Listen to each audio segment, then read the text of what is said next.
between everyone. It doesn't really, in a way that's going to make a lot of you people motion sick. Look at this. Any of you want to throw up yet? I'm a terrible person. I'm sorry. I'll stop now. Well, so this isn't happening, which means I'm going to kill this. And I guess I'll find one more match to cast before I upload this segment.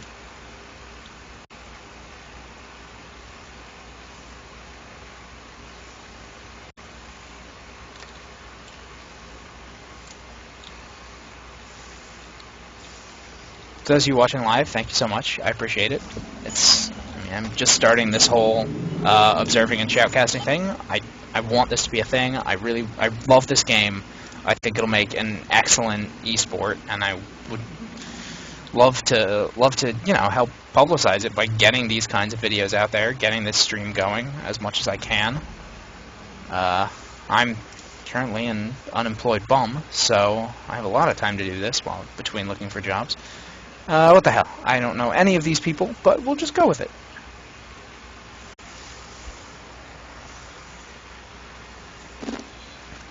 Alright.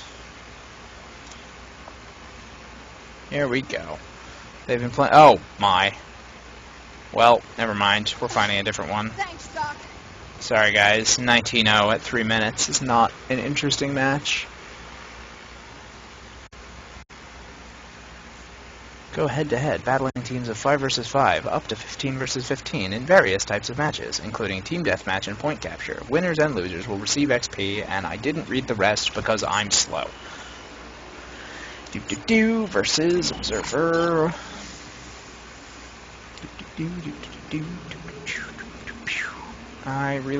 That orbital comm tower is not live. Is that? I wonder if that's the lagged out one. Yeah, it is. And it's still listed as live. That's so weird.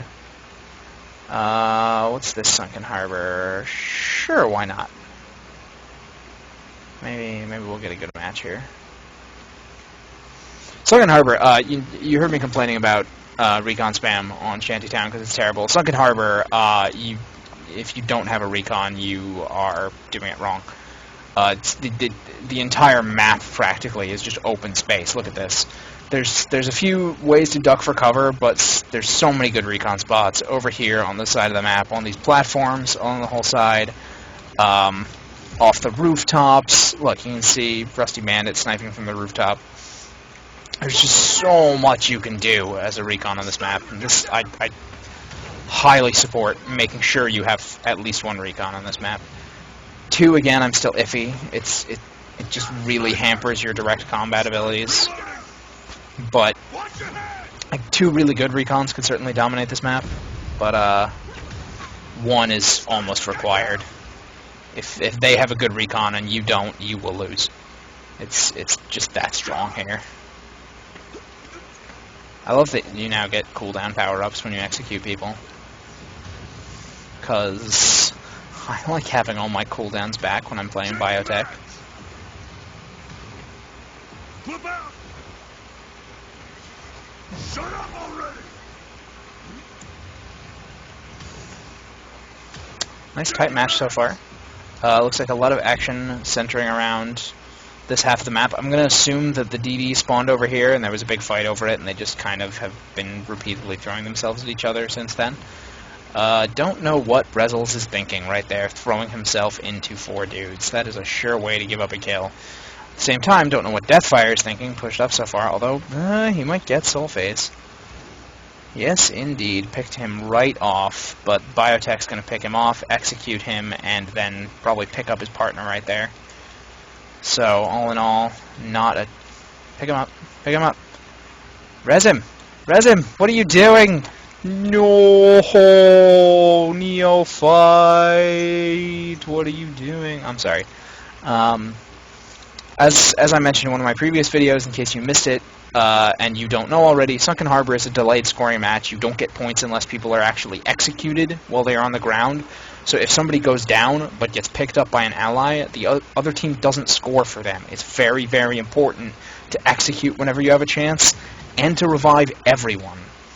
It doesn't matter if you're a biotech, it doesn't matter what you are, DD there, so hopefully someone will get their hands on it. but it looks like everyone's just kind of ignoring it. Which is weird, because it tells you when it spawns. There's a big double damage enhancement available that plays throughout the whole server. Looks like Neophyte was going for it, but just got gangbanged right there. And now everyone's still ignoring it. Guys, this big glowing red thing. Guys, you deal twice as much damage.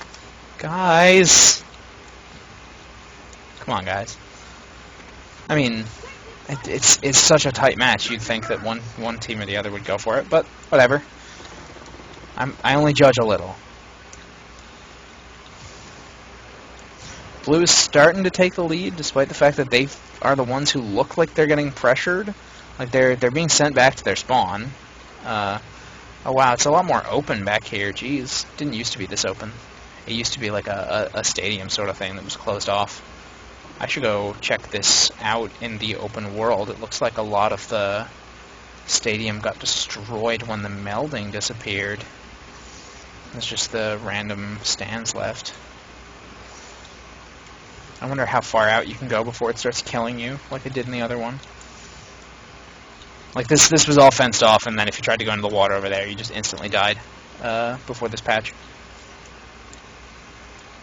Still a tight match. I know I've been talking about random bullshit for the past minute or so I apologize. Let's get a close-in on Mabel. Playing Biotech. Trying to keep his health up, and switching the grenade launcher. He is running the Healing Wave and the Poison Trail. Nice little kill there. I think that there was a zoom in because it was a headshot kill. And yes, the Biotech needle gun can headshot, and you will heal more on a headshot, but it's still only like maybe half the DPS. Oh, Neophyte, what are you doing, buddy? You're just begging for that death. But, so you heal, as far as I can tell, 10% rounded down of the damage you are dealing with each shot of the Biotech gun. It's not a huge amount. That's, on my gun, it would be like 50 HP a second if I was hitting every single shot, which I don't. They're projectiles, people can dodge them. But, so if you're getting a headshot, obviously you're dealing more damage, so you'll go from, on my gun, I'd go from 70 damage a shot to about 110 damage a shot. So I'd be up to about 11 points of healing every shot, which, you know, a nice little buff. 4 points instead of 7. I hate that matchup so much, because the Assault can just, even if they're not hitting you directly and you're dodging, because you're super, super fast, but there's almost no way you're going to avoid getting splashed to death if an Assault gets close enough to you. If you can get some distance on him and try to kite him with the needle gun, you can win the fight. But it's a tough matchup. Blue only 2 points away from cleaning this up. Looks like one of them is going to come right here as Deathfire gets executed. Again, yeah, I'm not sure about the whole 2 snipers thing. It makes you just too weak in direct combat. And they only need one more kill, but at the same time, they're... Oh god, this is going to be tight. That new crater is even more obvious and easy to dodge than the other one. I think they have a dead guy there. Here comes the execute. Is he going to get him? Oh, yeah, he did. He got him just before he went down. Well played, gentlemen. Well played. Alright, stream's going to go down for a minute. Well, just to make sure this is split for easier YouTube digestion. And I'll be back in just a couple minutes. Stick around. Thank you.